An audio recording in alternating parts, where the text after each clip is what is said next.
Hey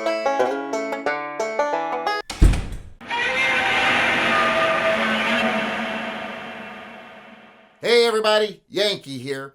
I'm sure most of you know by now, unless you've been living under a rock or in a cave, that Kamala Harris is now the presidential nominee for the Democratic Party and will be running against Trump in the next election.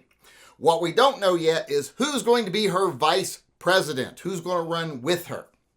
And one of the people on the short list is Mark Kelly. And I want to talk today how Mark Kelly should be completely ineligible to run for vice president. And also I want to talk about how even if you like Kamala Harris, which I doubt there's very many people in my audience that do, but there might be one or two of you, even if you like her, you should be hoping that she does not choose Mark Kelly. So I want to talk about this here, like I said, why this is so bad and why he should be ineligible. Now, Kamala's bad enough for gun rights. You know, she is anti-gun from the get-go, but so are all politicians. I wouldn't say she's more anti-gun than most. You know, right and left, I think they're all pretty much equally anti-gun. It's just one side lies more than the other side does when it comes to guns. They try to pretend like they're on our side when they're not. And I can't say Trump would be good for gun rights because his record says otherwise. But I think Kamala would be very bad for gun rights. And Mark Kelly would be horrible. Even if you like Kamala Harris, you should be thinking, I hope she doesn't choose Mark Kelly, because he would be a very bad choice. She will lose if she chooses Mark Kelly. So maybe those of us in the gun community should be hoping she does choose him. But I just want to talk about why he should be ineligible here. Mark Kelly is one of the anti-gun czars, the kingpins in this country. One of the people that have been profiteering off of this unconstitutional movement. He's right up there with Bloomberg. His wife got shot, and then they formed the Gabby Giffords, association or whatever it's called, and they've been profiteering off of gun tragedies or tragedies in general for quite a while. And they've been making a lot of money spouting their unconstitutional nonsense. So they have to continue fighting against gun rights because that's their bread and butter. You might say getting shot in the face was the best thing that ever happened to his wife, Gabby Giffords, because if that had not happened, well, by now she'd be an out-of-office politician that no one ever thought about. Her husband wouldn't have been able to ride that tragedy into office. So they'd both just be, an ex-astronaut and an unemployed politician that no one ever gave two thoughts about. But because that did happen, they're now multi-millionaires. Multi-millionaires. We're talking $40, $50 million. Where do you think they got that from? They got that from the Gabby Giffords Association. A lot of people think, these people have tragedies happen to them, and then they go out there and work for the greater good out of the kindness of their heart. No, they saw this as a profiteering opportunity, and they took full advantage of it, and now they're super wealthy. And also in power. Not only is he in Congress, but he's on the list for vice president. And the only reason Mark Kelly ever got into government was because of what happened to his wife. So that's why I kind of say it could be the best thing to ever happen to him. But I know a lot of people get mad at me for that. But if Kamala Harris, I keep wanting to say Kamala because, Kamala the Ugandan giant was also, his last name was Harris. He was Sugar Bear Harris before he was ever Kamala. I always want to kind of do a caricature of Kamala as Kamala, the Ugandan giant, but I'm afraid YouTube would cancel me if I did that. But like I was saying, the only reason Mark Kelly is where he is and has the power he has and has the opportunity he has is because they are, like I said, these unconstitutional anti-gun kingpins who are profiteering off other people's tragedies. Profiteering off other people's losses. And I think that puts him at direct odds with the Constitution. He's got a real conflict of interest there. As vice president, he's supposed to uphold the laws, uphold the Constitution. But he makes his millions off of an unconstitutional movement. So he shouldn't be allowed to hold that office. I don't even think he should be in Congress. I don't think people that openly make millions off of unconstitutional ideas or motions or movements should be allowed to serve in public office. And even if you're someone who's a fan of Kamala Harris, like I said, if there's someone in the middle or someone who's left-leaning, but they still are in the gun community to one degree or another, or they believe in the Second Amendment, they're not going to vote for you if Mark Kelly is your vice president.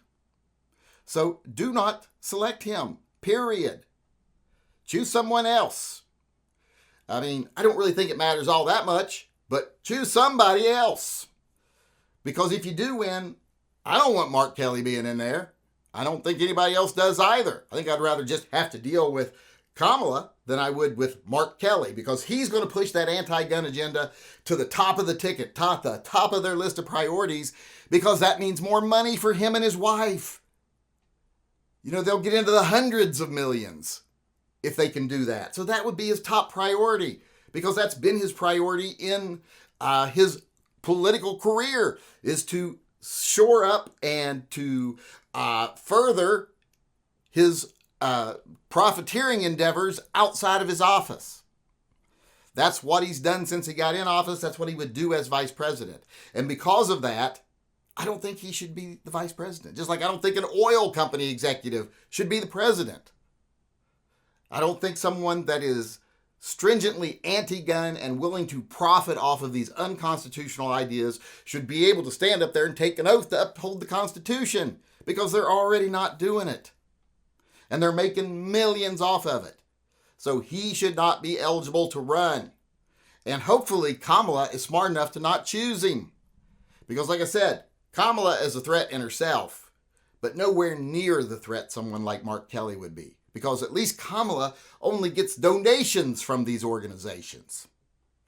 She doesn't get all the profits. She's not on the board of directors. She's not the executor of these things, the executive officer of these things. Mark Kelly is.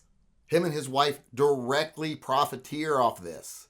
So he should not be eligible. And hopefully even Kamala will be smart enough to know that he is going to alienate anyone in the middle that even has an inkling of, believing in the Constitution. But, maybe we as gun people should say, choose him and lose. But here's the thing. We do that, and then she wins. We're stuck with Mark Kelly for 4 to 8 years, and then maybe he'll become president. I ain't willing to risk that.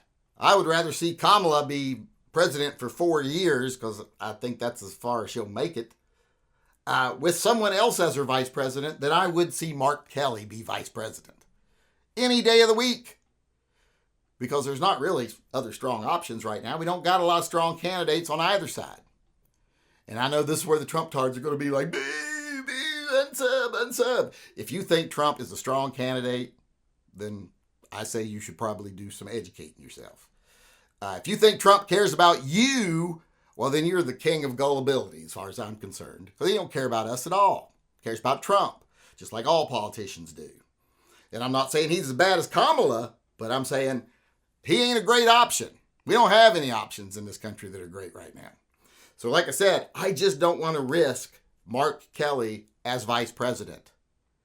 Even if it made it 10% more likely that Kamala would lose if she chose Kelly, I ain't willing to risk it. Don't choose Mark Kelly. He should be ineligible.